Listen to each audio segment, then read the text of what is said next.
doctor. 2.5 years ago, David Taitz weighed 215 kilograms and was on medication for diabetes and high blood pressure.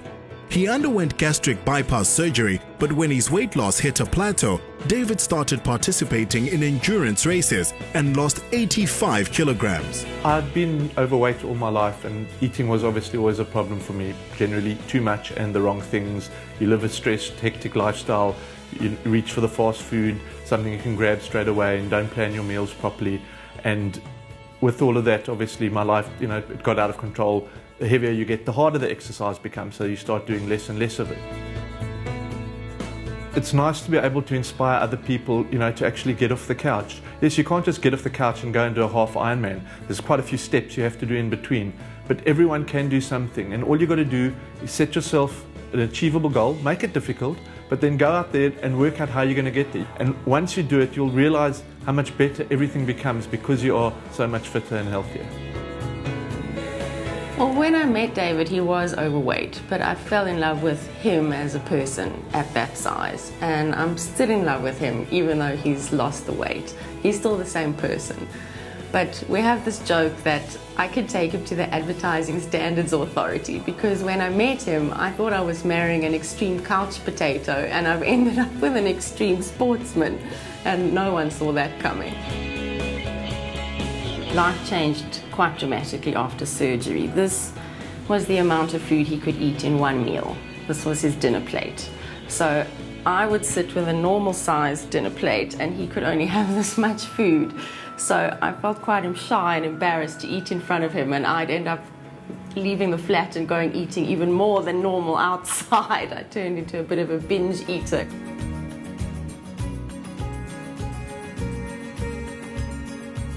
But the experience with working with Dave's been a really rewarding one for me. He's probably one of my most determined athletes on the program. The very first time I met Dave, we were doing a strength session on the promenade, and it was completely dark, and I hadn't actually met Dave, and I went up to Dave and I said to Dave, just take it easy a bit. And he kind of looked at me and scowled and said, "I'm not here to take it easy." David joined Steve Atwell's Embark Half Ironman triathlon training program and spent 6 months preparing for the grueling race.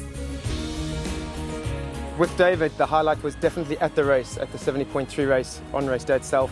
Dave was getting the countdown from the commentator. He had about 40 seconds to get over the line, and the commentator had actually seen that Dave was coming. He was about 200 meters from the line, and all of the Embark team had come up to the barriers, and we were banging on the barriers, and we were screaming and shouting for Dave, and Dave was giving everything to get over the line.